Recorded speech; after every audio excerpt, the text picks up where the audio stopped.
ವಿಜಯನಗರ ಜಿಲ್ಲೆಯ ಕೂಡ್ಲಿಗಿ ಪಟ್ಟಣದ ಹಿರೇಮಠ ವಿದ್ಯಾಪೀಠ ಪದವಿ ಪೂರ್ವ ಕಾಲೇಜಿನಲ್ಲಿ ಕರ್ನಾಟಕ ಪತ್ರಕರ್ತರ ಸಂಘದ ವತಿಯಿಂದ ತಾಲೂಕು ಮಟ್ಟದ ಪತ್ರಿಕಾ ದಿನಾಚರಣೆಯನ್ನು ಆಚರಿಸಲಾಯಿತು.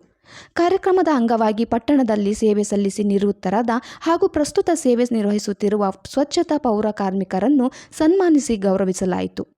ಕಾರ್ಯಕ್ರಮವನ್ನು ಉದ್ಘಾಟಿಸಿ ಮಾತನಾಡಿದ ಕ್ಷೇತ್ರ ಶಿಕ್ಷಣಾಧಿಕಾರಿ ಮೈಲೇಶ್ ಬೇವೂರು ಅವರು ಸಮಾಜದ ಅಂಕುಡೊಂಕುಗಳನ್ನು ತಿದ್ದುವಲ್ಲಿ ಪತ್ರಕರ್ತರ ಪಾತ್ರ ಅತ್ಯಂತ ಮಹತ್ವದಾಗಿದೆ ಎಂದು ಹೇಳಿದರು. ಪತ್ರಕರ್ತರ ಬರವಣಿಗೆ ಶಕ್ತಿ ಅಪಾರವಾದದ್ದು. ರಾಜ್ಯದಲ್ಲಿ ಪತ್ರಕರ್ತ ಲಂಕೇಶ್ ಅವರ ಲೇಖನಗಳು ಸರ್ಕಾರದ ಆಡಳಿತದ ಮೇಲೆಯೇ ಪರಿಣಾಮ ಬೀರಿದ ಉದಾಹರಣೆಗಳಿವೆ ಎಂದು ಅವರು ಉಲ್ಲೇಖಿಸಿದರು. ಇದೇ ವೇಳೆ ಬೆಳಗ್ಗೆ ಜನರು ತಮ್ಮ ದಿನಾಚರಣೆಯನ್ನು ಆರಂಭಿಸುವ ಮುನ್ನವೇ ಇಡೀ ಊರನ್ನು ಸ್ವಚ್ಛಗೊಳಿಸಿ ಸುಂದರಗೊಳಿಸುವ ಕಾಯಕ ಯೋಗಿಗಳು ಸ್ವಚ್ಛತಾ ಪೌರ ಕಾರ್ಮಿಕರು ಎಂದು ಅವರು ಶ್ಲಾಘಿಸಿದರು. ಸಾರ್ವಜನಿಕರು ಆರೋಗ್ಯವಂತರಾಗಿ ಬದುಕಲು ತಮ್ಮ ಶ್ರಮದ ಮೂಲಕ ಮಹತ್ವದ ಕೊಡುಗೆ ನೀಡುತ್ತಿರುವ ಈ ಕಾರ್ಮಿಕರು ನಿಜವಾದ ಆರೋಗ್ಯ ರಕ್ಷಕರು ಹಾಗೂ ದೇಶದ ಆರೋಗ್ಯ ಕವಚ ಎಂದು ಬಣ್ಣಿಸಿದರು. ಸ್ವಚ್ಛತಾ ಪೌರ ಕಾರ್ಮಿಕರ ಸೇವೆ ಸಮಾಜಕ್ಕೆ ಅಪ್ರಮಿತವಾಗಿದ್ದು ಅವರ ಶ್ರಮವನ್ನು ಪ್ರತಿಯೊಬ್ಬರು ಗೌರವಿಸಬೇಕು ಎಂದು ಮೈಲೇಶ್ ಬೇವೂರು ಕರೆ ನೀಡಿದರು. ಕಾರ್ಯಕ್ರಮದಲ್ಲಿ ವಿವಿಧ ಗಣ್ಯರು, ಪತ್ರಕರ್ತರು, ಶಿಕ್ಷಕರು, ವಿದ್ಯಾರ್ಥಿಗಳು ಹಾಗೂ ಸಾರ್ವಜನಿಕರು ಉಪಸ್ಥಿತರಿದ್ದರು.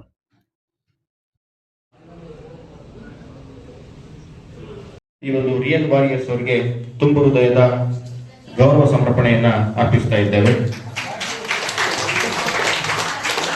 ಗೌರವವನ್ನು ಸ್ವೀಕರಿಸಿದ ಹಾಗೂ ಗೌರವ ಸಮರ್ಪಣೆಯನ್ನ ಕರ್ನಾಟಕ ಪತ್ರಕರ್ತರ ಸಂಘ ಹಾಗೂ ವೇದಿಕೆ ಮೇಲೆ ಕಾರ್ಯಕ್ರಮದ ವೇದಿಕೆ ಮೇಲೆ ಆಸೀನರಾಗಿರ್ತಕ್ಕಂತಹ ನಮ್ಮ ಕೂಡ್ಲಿಗಿ ಪಟ್ಟಣದ ಯುವ ಮುಖಂಡರಾಗಿರ್ತಕ್ಕಂತಹ ಗೌರವರವರೇ ಹಾಗೂ ಸಹೋದರ ಮುನ್ಮಡುಗ ಮಂಜುನಾಥ್ರವರೇ, ಇನ್ನೊಬ್ಬ ಆತ್ಮೀಯರಾದ ಓಬಣ್ಣನವರೇ ಹಾಗೂ ಈ ಕಾರ್ಯಕ್ರಮದ ವೇದಿಕೆ ಮೇಲಿರ್ತಕ್ಕಂತಹ ಕರ್ನಾಟಕ ಪತ್ರಕರ್ತರ ಸಂಘದ ರಾಜ್ಯ ಕಾರ್ಯದರ್ಶಿ ಆಗಿರ್ತಕ್ಕಂತಹ ಶ್ರೀಯುತ ಗೋಪಾಲ್ರವರೇ ಹಾಗೂ ಮುನ್ನರವರೇ ಹಾಗೂ ಈ ಕಾರ್ಯಕ್ರಮದ ವೇದಿಕೆ ಮೇಲಿರ್ತಕ್ಕಂಥ ಕರ್ನಾಟಕ ರಕ್ಷಣಾ ವೇದಿಕೆಯ ಹಾಲೇಶ್ವರ ಕೇಳಬೇಕು ಶ್ರೀಯುತ ಹಾಲೇಶ್ವರವರೇ, PSI ಆಗಿರ್ತಕ್ಕಂಥ ಪ್ರಕಾಶ್ ರವರೇ, ವೀರೇಶ್ ರವರೇ ಮತ್ತು ಬಶೀರಣ್ಣನವರೇ ಹಾಗೂ ನಮ್ಮ ಕಟ್ಟಡ ಕಾರ್ಮಿಕರು ಮತ್ತು ಅಸಂಘಟಿತ ನೌಕರರ ಸಂಘದ ರಾಜ್ಯ ಉಪಾಧ್ಯಕ್ಷರಾಗಿರ್ತಕ್ಕಂಥ ಗಣ್ಣಳ್ಳಿ ರಾಘವೇಂದ್ರ ಅವರೇ ಹಾಗೂ ವೇದಿಕೆ ಮೇಲಿರ್ತಕ್ಕಂಥ ಎಲ್ಲ ಗಣ್ಯ ಮಾನ್ಯರೇ, ಎಲ್ಲ ಪತ್ರಿಕಾ ಮಾಧ್ಯಮದವರೇ, ಪ್ರೀತಿಯ ವಿದ್ಯಾರ್ಥಿನಿಯರೇ ಹಾಗೂ ವಿಶೇಷವಾಗಿ ಇವತ್ತಿನ ಕಾರ್ಯಕ್ರಮದಲ್ಲಿ ಸ್ವಚ್ಛತಾ ಪೌರ ಕಾರ್ಮಿಕರನ್ನು ಗುರುತಿಸಿ ಅವರಿಗೆ ಸನ್ಮಾನ ಮಾಡಬೇಕಂತ ಕರೆಸಿದಾರಲ್ಲ, ನಿಜವಾಗ್ಲೂ ಈ ಪತ್ರಕರ್ತರ ಸಂಘಕ್ಕೆ ನಾನು ವಿಶೇಷವಾಗಿ ಅಭಿನಂದನೆಗಳನ್ನು ಸಲ್ಲಿಸ್ತೀನಿ. ಈ ಸನ್ಮಾನಕ್ಕೆ ಬಂದಿರತಕ್ಕಂಥ ಎಲ್ಲ ಪೌರ ಕಾರ್ಮಿಕರು ನಿಜವಾಗ್ಲೂ ಒಂದು ಖುಷಿ ವಿಷಯ ಏನಂದ್ರೆ ಸನ್ಮಾನನ ನಾವು ಯಾರಿಗೆ ಬೇಕಾದ್ರೂ ಮಾಡ್ತೀವಿ, ಆದ್ರೆ ಸಮಾಜದಲ್ಲಿ ಅತ್ಯಂತ ಕಟ್ಟ ಕಡೆ ವ್ಯಕ್ತಿಯ ಸೇವೆಯನ್ನು ಗುರುತಿಸಿ ಯಾರಿಗೆ ನಿಜವಾಗಿಯೂ ನಾವು ಸನ್ಮಾನ ಮಾಡಬೇಕಾಗಿತ್ತೋ ಅಂತ ವ್ಯಕ್ತಿಗಳನ್ನ ಸಾಮಾನ್ಯವಾಗಿ ನಿರ್ಲಕ್ಷ್ಯಕ್ಕೆ ಒಳಪಡಿಸುತ್ತೇವೆ. ಆದ್ರೆ ಅಂತ ತುಂಬಾ ಮೈಂಡ್ ತುಂಬಾ ಜ್ಞಾನ ಸೆಕ್ಟರ್ ಅಲ್ಲಿ ಕೆಲಸ ಮಾಡ್ತಕ್ಕಂಥ ಪೌರ ಕಾರ್ಮಿಕರನ್ನ ಗುರುತಿಸಿ ಅವ್ರನ್ನ ಸನ್ಮಾನ ಮಾಡ್ತಕ್ಕಂಥ ಒಂದು ಯೋಚನೆಯನ್ನ ಮಾಡಿದಾರಲ್ಲ, ಹಾಗಾಗಿ ವಿಶೇಷವಾಗಿ ಈ ಸಂಘಕ್ಕೆ ನಾವು ಅಭಿನಂದನೆಗಳನ್ನು ಸಲ್ಲಿಸಲಿಕ್ಕೆ ನಾನು ಇಷ್ಟಪಡ್ತೀನಿ. ಇವತ್ತು ಪತ್ರಿಕಾ ದಿನಾಚರಣೆ ಇವತ್ತಕ್ಕೆ ನಾನು ಬಹಳ ಹೊತ್ತು ಮಾತಾಡಲ್ಲ, ಯಾಕಂದ್ರೆ ಇವತ್ತಿನ ವಿಶೇಷವಾಗಿ ಭಾಷಣಕಾರರನ್ನು ಇಲ್ಲಿ ಆಹ್ವಾನ ಮಾಡಿದ್ರು. ಶ್ರೀಯುತ ಪವಾರ್ ಅವರು ಬಂದಿದ್ದಾರೆ, ಅವರು ಈ ಕಾರ್ಯಕ್ರಮದ ಕುರಿತು ಮಾತಾಡ್ತಾರೆ. ಹಾಗಾಗಿ ನಾನು ಬಹುತೇಕ ಹೆಚ್ಚು ಮಾತಾಡೋದ್ರಿಂದ ಅಷ್ಟು ಸರಿಯಲ್ಲ ಅಂತ ನಾನು ಭಾವಿಸ್ತೇನೆ. ಆದ್ರೆ ಒಬ್ಬ ಉದ್ಘಾಟಕನಾಗಿ ಕೆಲವು ಮಾತನ್ನ ನಾನು ಹೇಳಲೇಬೇಕಾಗ್ತದೆ. ಅದು ನನ್ನ ಕರ್ತವ್ಯನೂ ಕೂಡ ಹೌದು, ನನ್ನ ಜವಾಬ್ದಾರಿನೂ ಕೂಡ ಹೌದು. ಪತ್ರಕರ್ತರ ಸಂಘ ಅಂತಂದ ತಕ್ಷಣ ಪತ್ರಕರ್ತರಿಗೆ ಕೆಲವು ಜವಾಬ್ದಾರಿಗಳಿರ್ತದೆ ಅಂತ. ಏನ್ ಜವಾಬ್ದಾರಿ ಇರ್ತದೆ? ನನ್ನ ಪ್ರಕಾರ ನೀವು ಹಿಡ್ಕೊಂಡ್ರೆ ನನಗೆ ಮಾತೇ ಬರಲ್ಲ, ನೀವು ಹಿಡ್ಕೊಂಡಿರ್ತೀರ, ನಿಮ್ ಕಡೆ ಗಮನ ಬರ್ತದೆ. ಸ್ವಲ್ಪ ಕುತ್ಕೊಂಡ್ರೆ ಅಷ್ಟೇ. ಪತ್ರಕರ್ತರಿಗೆ ಕೆಲವು ಜವಾಬ್ದಾರಿಗಳಿರ್ತದೆ. ನನ್ನ ಪ್ರಕಾರ ಪತ್ರಕರ್ತರಿಗೂ ಮೇಷ್ಟ್ರಿಗೂ ಏನು ವ್ಯತ್ಯಾಸ ಇಲ್ಲ. ನನ್ನ ಪ್ರಕಾರ ಮೇಷ್ಟ್ರು ಏನ್ ಮಾಡ್ತಾರೆ ಅಂದ್ರೆ ಸಮಾಜದಲ್ಲಿರ್ತಕ್ಕಂತಹ ಮಕ್ಕಳಿಗೆ ಶಿಕ್ಷಣವನ್ನು ಕೊಡ್ತಾ ಸಮಾಜವನ್ನು ಸರಿದಾರಿ ತರ್ತಕ್ಕಂಥ ಒಂದು ಪ್ರಯತ್ನವನ್ನು ಮಕ್ಕಳು ಮಾಡ್ತಾರೆ. ಪತ್ರಕರ್ತರು ಅದನ್ನೇ ಮಾಡ್ತಾರೆ. ಏನ್ ಮಾಡ್ತಾರೆ ಅಂದ್ರೆ ಸಮಾಜದಲ್ಲಿರ್ತಕ್ಕಂಥ ಅಂಕುಡೊಂಕುಗಳನ್ನು ಸರಿಪಡಿಸುವಂತ ನಿಟ್ಟಿನಲ್ಲಿ ಅದನ್ನ ಸಮಾಜಕ್ಕೆ ಏನ್ ತಪ್ಪುಗಳು ನಡೀತಾ ಇರ್ತದೆ, ಏನ್ ಸರಿಯಾಗಿ ನಡೀತಾ ಇರ್ತದೆ ಅಂತಕ್ಕಂಥದ್ದನ್ನ ಜನರಿಗೆ ತಲುಪಿಸ್ತಕ್ಕಂಥ ಕೆಲಸವನ್ನು ಮಾಡ್ತಾರೆ. ಸೊ ಅವರು ಸಮಾಜಮುಖಿಯಾಗಿ ಸಮಾಜದ ಅಭಿವೃದ್ಧಿಗೋಸ್ಕರ ಸಾಮಾಜಿಕ ಕಳಕಳಿಯಿಂದ ಕೆಲಸವನ್ನು ಮಾಡ್ತಕ್ಕಂಥದ್ದು ಪತ್ರಕರ್ತರ ಜವಾಬ್ದಾರಿ. ಸೊ ಆ ಕೆಲಸವನ್ನು ಮಾಡ್ತಾರೆ. ಪತ್ರಕರ್ತರ ಸಂಘ ಅಂತ ಬಂದಾಗ ಸಂಘಟನೆಗಳು ನಮಗೆ ನಿಜವಾಗ್ಲೂ ಬೇಕು. ಒಂದು ಸಣ್ಣ ನಿದರ್ಶನ ಹೇಳ್ಬಿಡ್ತೀನಿ. ನೀವು ಕರ್ನಾಟಕ ರಾಜ್ಯದಲ್ಲಿ ಇಡೀ ದೇಶ ಅಥವಾ ಅಂತಾರಾಷ್ಟ್ರೀಯ ಮಟ್ಟದಲ್ಲಿ ನಾವು ಯೋಚನೆ ಮಾಡುತ್ತೆ ಬೇಡ. ಪತ್ರಕರ್ತನಿಗೆ, ಒಬ್ಬ ಪತ್ರಕರ್ತನಿಗೆ ಅವ್ನಿಗೆ ಎಷ್ಟು ತಾಕತ್ತಿರ್ತದೆ ಅಂತ ಹೇಳಿದ್ರೆ, ತನ್ನ ಬರಹದಲ್ಲಿ ರಾತ್ರಿ ಒಂದು ಸರ್ಕಾರವನ್ನು ಉರುಳಿಸ್ಬಿಡ್ತದೆ ಒಬ್ಬ ಲೇಖಕನ ಲೇಖನದಿಂದ. ಲಂಕೇಶ್ ರವರು ಈ ಲಂಕೇಶ್ ಪತ್ರಿಕೆಯಲ್ಲಿ ತಂದಾಗ ಒಂದೇ ರಾತ್ರಿಯಲ್ಲಿ ಅವ್ರು ಮಾಡಿರ್ತಕ್ಕಂಥ ಸುದ್ದಿಯಿಂದ ಬೆಳಕರಿತಿಗೆ ಸರ್ಕಾರ ಬಿದ್ದೋಗ್ಬಿಡ್ತದೆ. ಅಷ್ಟು ಶಕ್ತಿ ಅವ್ರಿಗಿರ್ತದೆ ಅಂತ, ಪತ್ರಕರ್ತನಿಗೆ ಎಷ್ಟು ಶಕ್ತಿ ಇರ್ತದೆ ಅನ್ನೋದಕ್ಕೆ ಒಂದು ನಿದರ್ಶನ ನಿಮ್ಗೆ ಹೇಳಕ್ಕೆ ಇಷ್ಟಪಡ್ತೀನಿ. ಯಾಕೆ ಅಂತ ಹೇಳಿದ್ರೆ ಪತ್ರಕರ್ತನಿಗೆ ಜವಾಬ್ದಾರಿ ಹಾಗಿರ್ತದೆ ಅಂತ. ಅದಕ್ಕೆ ಪತ್ರಕರ್ತನಾಗಿರ್ತಕ್ಕಂಥವ್ರಿಗೆ ಏನನ್ನ ಬರೀಬೇಕು, ಯಾರಿಗೆ ಬರೀತೀನಿ, ಎಷ್ಟು ಬರೀತೀನಿ, ಈ 3 ಅಂಶಗಳು ಆತ ಮನಗಂಡ್ಬಿಟ್ರೆ ಬಹುತೇಕ ಅವ್ರು ಬರೀತಕ್ಕಂಥದ್ದು ಸರಿ ಅಂತ ನಾನು ಭಾವಿಸ್ತೀನಿ. ಇವತ್ತೇನಾಗ್ಬಿಡ್ತದೆ, ಪತ್ರಕರ್ತರು ನಾನು ಏನ್ ಬರೀತೀನಿ ಅಂತಕ್ಕಂತಹ ವಿಷಯ ಬಹುತೇಕರಿಗೆ ಗೊತ್ತಿರಲ್ಲ. ಯಾರಿಗೋಸ್ಕರ ಬರೀತಾ ಇದೀನಿ ಅಂತಕ್ಕಂಥ ಕಾನ್ಸೆಪ್ಟ್ ಇರಲ್ಲ. ಎಷ್ಟು ಬರಿಬೇಕು ಅಂತ ನಮ್ಗೆ ಅದು ಗೊತ್ತಿರಲ್ಲ. ಮುಂದೆಲ್ಲ ಹಿಂದೆ ಪತ್ರಕರ್ತರು ಬರೀತಾ ಇದ್ರು. DVG ಅವರನ್ನ ನಾವು ನೆನೆಸ್ಕೊಂಡ್ಬಿಡ್ಬೇಕು ಈ ಸಂದರ್ಭದಲ್ಲಿ. ಅವ್ರನ್ನ ಕರ್ನಾಟಕದ ಪತ್ರಕರ್ತರ ಪಿತಾಮಹ ಅಂತ ಒಂದು ರೀತಿಯಲ್ಲಿ ಕರಿತೀವಿ ನಾವು. Is a founding father of Karnataka journalism. ಆತಗೆ ಯಾವೊಂದ್ಸರಿ ಆತ ಎಷ್ಟು ಬಡತನದಲ್ಲಿದ್ರು ಅವರು ಅಂತ ಹೇಳಿದ್ರೆ, ಅವರೆಲ್ಲ ಶಿಷ್ಯಂದ್ರು ಎಲ್ಲ ಸೇರ್ಬಿಟ್ಟು ಕೊನೆಗೆ ಅವರು ಡಿಸೈಡ್ ಮಾಡ್ತಾರೆ, ನಮ್ಮ ಗುರುಗಳಿಗೆ ಏನಾದ್ರೂ ನಾವು ಕಾಣಿಕೆ ಕೊಡ್ಬೇಕಂತೇಳಿ ಒಂದು ದೊಡ್ಡ ಕಾರ್ಯಕ್ರಮವನ್ನು ಏರ್ಪಡಿಸುತ್ತಾರೆ.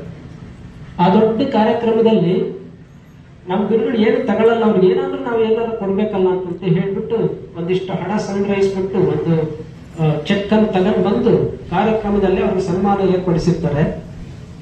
ಸನ್ಮಾನ ಏರ್ಪಡಿಸಿದಂತ ಸಂದರ್ಭದಲ್ಲಿ ಆ ಕಾರ್ಯಕ್ರಮದಲ್ಲಿ ಆ ಚೆಕ್ ಅನ್ನು ಅವ್ರಿಗೆ ಕೊಡ್ತಾರೆ. DVG ಅವರಿಗೆ ಅದು ಗೊತ್ತಾಗ್ತದೆ. ಆ ಚೆಕ್ ಅನ್ನು ಕೊಟ್ಟ ತಕ್ಷಣ ಅವ್ರಿಗೆ ಆ ತಗೊಳ್ಳಂತ ರೀತಿ ಏನಿತ್ತಲ್ಲ, ನೋಡ್ರಿ, ಒಬ್ಬ ವ್ಯಕ್ತಿ ಸಾಮಾಜಿಕ ಕಳಕಳಿ ಇರ್ತಕ್ಕಂಥ ಒಬ್ಬ ವ್ಯಕ್ತಿ ಹೆಂಗ ಯೋಚನೆ ಮಾಡ್ತಾನೆ ಅಂತಕ್ಕಂಥದಕ್ಕೆ ಇದೊಂದು ಬೆಸ್ಟ್ ನಿದರ್ಶನ. ಮೈಸೂರಿನ ಒಂದು ಕಾರ್ಯಕ್ರಮದ ಒಳಗಡೆ ಅವ್ರಿಗೆ ಆ ಚೆಕ್ ಅನ್ನು ಕೊಡಬೇಕಂತ ನೀವು ಕೊಟ್ಟಾಗ ಅವ್ರು ಅದನ್ನ ಹಿಡ್ಕೊಳ್ತಾರೆ. ಹಿಡ್ಕೊಂಡ ಕೈಯೆಲ್ಲ ನಡುತ್ತಾ ಇರ್ತದೆ. ಅದನ್ನ ಹಂಗೆ ಅಲ್ಲಿರ್ತಕ್ಕಂತಹ ಒಬ್ಬ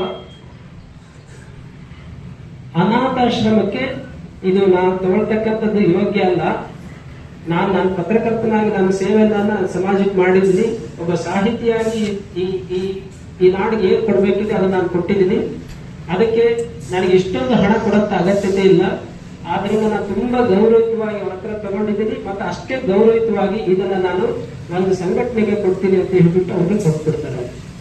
ಒಂದು ಅನಾಥಾಶ್ರಮಕ್ಕೆ ಕೊಡ್ತಾರೆ. ಇದನ್ನ ಯಾಕೆ ಹೇಳ್ತೀನಿ ಅಂದ್ರೆ, ಇವತ್ತಿನ ಪತ್ರಕರ್ತರ ಪರಿಸ್ಥಿತಿನೂ ಹಾಗೆ ಇದೆ. ತುಂಬಾ ಚಾಲೆಂಜಿಂಗ್ಸ್ ಇದೆ. ಬಹುತೇಕ ನನ್ನ ಪ್ರಕಾರ ಇಲ್ಲಿರೋಂಥ ಯಾವ ಪತ್ರಕರ್ತರು ಅಷ್ಟೊಂದು ಉತ್ತಮ ಸ್ಥಿತಿಯಲ್ಲಿ ಇಲ್ಲ ನನ್ನ ಪ್ರಕಾರ. ಯಾಕಂತ ಹೇಳ್ತೀನಿ, ಈ ಯಾವಾಗ ಸಿಟ್ಟು ಬರ್ತದೆ ಮನುಷ್ಯನಿಗೆ, ಯಾವಾಗ ಹೋರಾಟದ ಮನೋಭಾವ ಬರ್ತದೆ ಅಂತ ಹೇಳಿದ್ರೆ, ಯಾವಾಗ ತನಗೆ ಅವಮಾನಗಳಾಗ್ತವೋ, ಯಾವಾಗ ತನಗೆ ಕಷ್ಟಗಳು ಬರ್ತವೋ, ಯಾವಾಗ ಅವನಿಗೆ ಒಂದಷ್ಟು ಸಾಮಾಜಿಕವಾಗಿರ್ತಕ್ಕಂತಹ ಈ ಅನಿಷ್ಟಗಳ ವಿರುದ್ಧ ಹೋರಾಡಬೇಕಂತ ಕಿಚ್ಚು ಹುಟ್ಕೊಳ್ತದಲ್ಲ, ಅವಾಗ ಅವನು ಈ ತರ ಪ್ರಯತ್ನಗಳಿಗೆ ಬರ್ತಾನೆ ಅಂತ. ನಾನು ಇಲ್ಲಿ ಸುಮಾರು ವರ್ಷಗಳಿಂದ 10 ವರ್ಷಗಳ ಹಿಂದೆ ನಾನು BRC ಸಮನ್ವಯಕಾರ ಆಗುತ್ತೆ. ನಮ್ಮ ಬಶೀರ್ ಭಾಯಿ ನನ್ನ ಕುರಿತು ಒಂದು ಲೇಖನ ಬರೆದಿದ್ರು ನನ್ನ ವೈಯಕ್ತಿಕವಾಗಿ. ಅದು ಎಷ್ಟು ಸಂಚಲನ ಮೂಡಿಸಿತ್ತು ಅಂತ ಹೇಳಿದ್ರೆ, ಬಹುತೇಕ ಹೆಚ್ಚು ಕಡಿಮೆ ಕರ್ನಾಟಕದಂತೆ ಬೆಳವಣಿಗೆ ಒಂದು ರೀತಿ ಹೀರೋ ತರ ಪ್ರೊಜೆಕ್ಟ್ ಆಗೋಗಿದೆ. ನನಗೆ ಗೊತ್ತಿರ್ಲಿಲ್ಲ, ಅಷ್ಟು ವಿಷಯ ಕಲೆಕ್ಟ್ ಮಾಡಿದ್ರು. ನನ್ನ ಬಗ್ಗೆ ನನಗೆ ಮಾಹಿತಿ ಗೊತ್ತಿರ್ಲಿಲ್ಲ ಅಷ್ಟು. ಅಂದ್ರೆ ಒಬ್ಬ ಲೇಖಕ, ಒಬ್ಬ ಪತ್ರಕರ್ತ, ಒಬ್ಬ ಸಂಶೋಧಕನಾಗಿರ್ತಾನೆ, ಒಬ್ಬ ಮೇಷ್ಟ್ರಾಗಿರ್ತಾನೆ, ಒಬ್ಬ ಸಮಾಜಮುಖಿಯಾಗಿ ಸಮಾಜ ಸುಧಾರಕನಂತ ಕೆಲಸ ಮಾಡ್ತಾ ಇರ್ತಾನೆ. ಸೊ ಈ ಎಲ್ಲದರ ನಡುವೆ ಅಷ್ಟೆಲ್ಲ ಕಷ್ಟಗಳನ್ನು ಇಟ್ಕೊಂಡು ಸಾಕಷ್ಟು ಸವಾಲುಗಳ ನಡುವೆ ಆತ ಹೋರಾಟವನ್ನು ಮಾಡ್ತಾ ಇರ್ತಾರೆ. ಹಾಗಾಗಿ ಅವರ ಕಷ್ಟಗಳಿಗೆ ಸ್ಪಂದಿಸ್ತಕ್ಕಂಥ ಕೆಲಸನೂ ಕೂಡ ನಾವು ಮಾಡಬೇಕಾಗ್ತದೆ. ಸರ್ಕಾರಗಳು ಕೂಡ ನಾವು ಅದರ ಕಡೆ ಗಮನ ಹರಿಸಬೇಕಾಗ್ತದೆ ಇರತಕ್ಕಂಥ ಮಾತನ್ನು ಹೇಳ್ತಾ, ಬಹುತೇಕ ನಾನು ಹೇಳಿದೆ ಸುಮಾರು ಹೊತ್ತು ಮಾತಾಡ್ಬೋದು. ನನಗೆ ಈ ಜರ್ನಲಿಸಂ ಬಗ್ಗೆ ತುಂಬಾ ಇಂಟ್ರೆಸ್ಟ್ ನನಗೆ, ಹಾಗಾಗಿ ಇನ್ನೂ ಸುಮಾರು ಹೊತ್ತು ನಾನು ಮಾತಾಡಬಲ್ಲೆ ಅದ್ರ ಬಗ್ಗೆ. ಬಹಳಷ್ಟು ನಮಗೆ ಕೂಡ್ಲಿಗಿ ತಾಲೂಕಿಗೆ ಸಂಬಂಧಪಟ್ಟಂತೆ ಬಹಳಷ್ಟು ಹಿಂದುಳಿದ ಪ್ರದೇಶ, ನಾವು ನಂಜುಂಡಪ್ಪ ವರದಿ ಪ್ರಕಾರ ಹಿಂದುಳಿದಿರ್ತಕ್ಕಂಥ ತಾಲೂಕು ಎಲ್ಲ ಇದೆ. ಆದ್ರೆ ಅಷ್ಟೇ ಒಳ್ಳೆ ಮನಸ್ಸಿದೆ ನಮ್ಮಲ್ಲಿ, ನಮ್ಮಿರೋ ಜನಗಳಿಗೆ.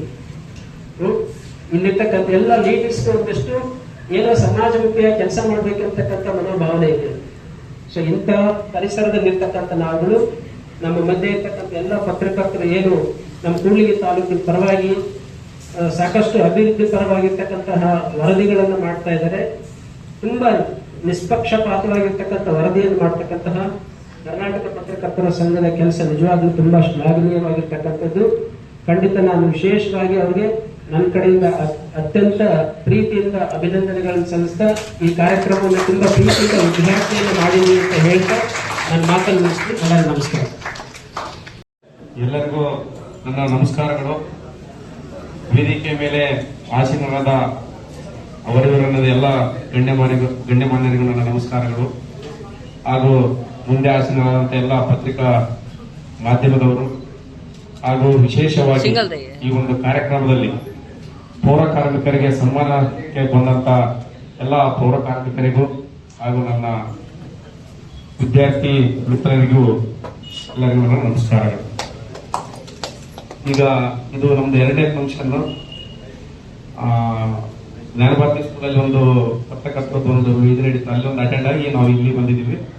ಯಾಕಂದ್ರೆ 2 ಕಾರ್ಯಕ್ರಮಗಳು ಒಂದೇ ದಿನ ಇವರು ಇಟ್ಕೊಂಡಿದ್ದಾರೆ, ಯಾವುದು ಬಿಡಕ್ಕಾಗೋದಿಲ್ಲ. ಹಂಗಾಗಿ 2 ಅಟೆಂಡ್ ಮಾಡ್ತಾ ಇದ್ವಿ. ಈ ಒಂದು ಕರ್ನಾಟಕ ಪತ್ರಕರ್ತರ ಸಂಘ ಇವತ್ತು ಎಸ್ಪೆಷಲಿ ಇವರು ಹಿಂದಿನ ಸರಿ ನಾವು ನೋಡಿದಂಗೆ ವೃದ್ಧಾಶ್ರಮದಲ್ಲಿರ್ತಕ್ಕಂಥ ಅವ್ರಿಗೆ ಒಂದು ಸನ್ಮಾನ ಮಾಡಿ ಅವರಿಗೆ ಒಂದು ಬಲ ತುಂಬುವಂತ ಕೆಲಸ ಮಾಡಿದ್ರು. ಈ ಸರಿ ಪೌರ ಕಾರ್ಮಿಕರಿಗೆ ಒಂದು ಸನ್ಮಾನ ಕಾರ್ಯಕ್ರಮ ಇಟ್ಕೊಂಡಿರೋದು ಇದು ತುಂಬಾ ಅರ್ಥಗರ್ಭಿತವಾದ ಒಂದು ಕಾರ್ಯಕ್ರಮ ಅಂತ ನಾನು ಹೇಳಲಿಕ್ಕೆ ಇಚ್ಛೆ ಪಡ್ತೀನಿ. ಯಾಕಂದ್ರೆ ನೀವು ಕರೋನಾ ಟೈಮಲ್ಲಿ ನೋಡಿದ್ರಿ, ಯಾರು ಎಲ್ಲರೂ ಮನೆ ಒಳಗಡೆ ಸೇರ್ಕೊಂಡಾಗ ಅವರು ಎಂತೆಂತ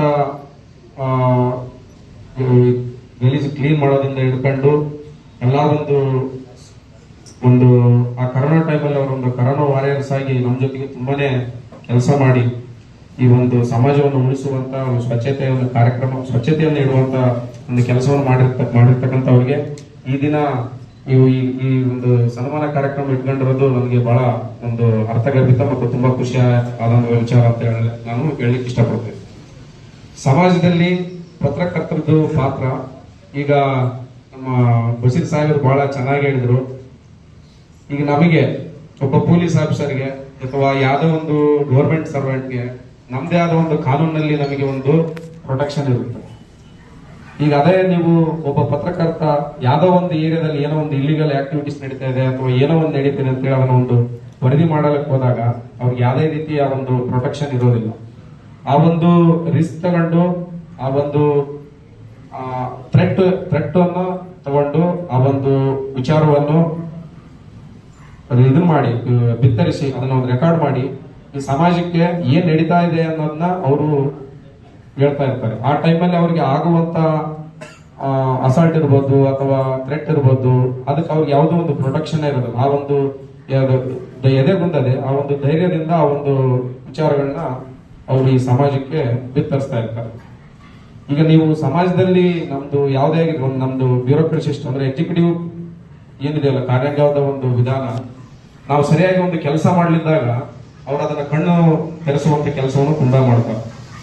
ಈ ಉದಾಹರಣೆ ಯಾವ್ದೋ ಒಂದು ನಮ್ಮ ಈಗ ಒಂದು 2 years 2.5 ವರ್ಷದಿಂದ ಕೂಡ್ಲಿಗಿ ಕಳ್ಳರಿಗೆ ಸೇಫ್ ಸಿಟಿ ಅಂತೇಳಿ ಒಂದು ಬಂತು. ಅವಾಗ ನಮಗೆ ಒಂಥರ ಬಹಳ ಮುಜುಗರ ಆಯ್ತು. ಏನಪ್ಪಾ ಅಂತ ಕಳ್ಳತನಗಳು ಆಗ್ತಾ ಇದ್ವು, ಅದನ್ನು ಬರೆದದ್ದು ನಿಜ ಇದೆ.